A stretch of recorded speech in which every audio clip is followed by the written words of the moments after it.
இந்த திமுக ஆட்சிக்கு வந்த பிறகு வெறும் 34,384 பேருக்கு மட்டும்தான் அரசாங்க வேலையை கொடுத்துருக்காங்க. அப்பனா எப்பேற்பட்ட ஏமாற்று வேலைன்னு பாருங்க. இது எவ்வளவு பெரிய அப்பட்டமான மறைக்கப்பட்ட ஒரு உண்மை அப்படிங்கிறது ஆச்சரியமா இருக்கு, அதிர்ச்சியாவும் இருக்கு.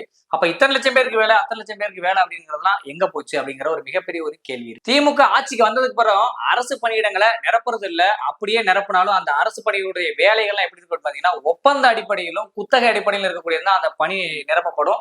அப்படியே நிரப்பப்பட்டாலும் அதுலயும் சரியான இடஒதுக்கீடு பின்பற்றப்பட்டதில்லை அப்படிங்கறதுதான் குற்றச்சாட்டு. 2021 சட்டமன்ற தேர்தலுக்கு முன்னாடி திமுக வெளியிட்ட அறிக்கையில பாத்தீங்கன்னா தமிழ்நாட்டுல 3 லட்சம் காலி பணியிடங்கள் காலி இருப்பதாகவும், நாங்க ஆட்சிக்கு வந்தோம்னா அதை நிரப்புவோம் அப்படின்னும், மேற்கொண்டு 2 லட்சம் காலி பணியிடங்களை உருவாக்கி அதையும் நாங்க நிரப்புவோம் அப்படின்னு சொன்னது போக இன்னைக்கு கிட்டத்தட்ட 6 லட்சத்திற்கும் அதிகமான காலி பணியிடங்கள் நிரப்பாம இருக்கிறது. இதற்கு இந்த அரசு தான் காரணம்னு அரசு பணியாளர்கள் போராடக்கூடிய அரசு ஊழியர்கள் சங்கங்கள் இன்னைக்கு தகவல்களா புள்ளி விவரங்களா தெரிவிச்சிருக்கிறாங்க. இது மிகப்பெரிய ஒரு அதிர்ச்சியான ஒரு தகவல்.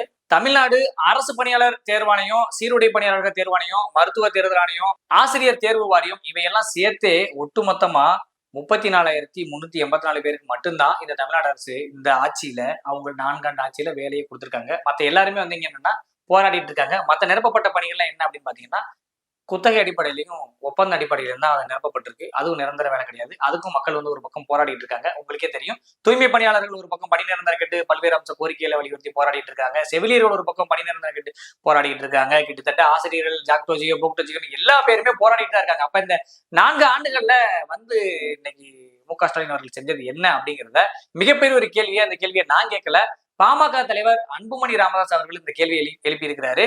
பாமக தலைவர் அன்புமணி ராமதாஸ் அவருடைய வெளியிட்ட இந்த அறிக்கையில தான் இந்த அத்தனை குற்றச்சாட்டுகளும் தமிழ்நாடு அரசு செய்த அவலங்களும் கேள்வியா எழுப்பி இருக்கிறாரு. இதற்கு என்ன பதில் சொல்ல போகுது இந்த திமுக அரசு அப்படிங்கறது நம்ம பொறுத்து தான் பார்க்கணும்.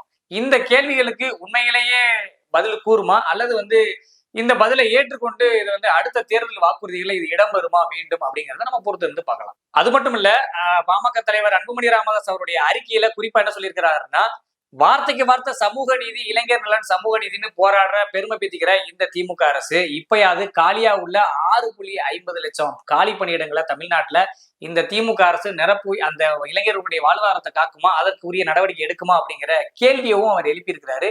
இந்த கேள்விக்கு உண்டான விடைய வரக்கூடிய தேர்தல் அறிக்கை வாயிலா நம்ம பார்க்க போறோமா, இல்ல அரசோட நடவடிக்கையில நம்ம பார்க்க போறோமா, என்ன பார்க்க போறோம் அப்படிங்கிறத நம்ம பொறுத்து இருந்து பார்ப்போம்.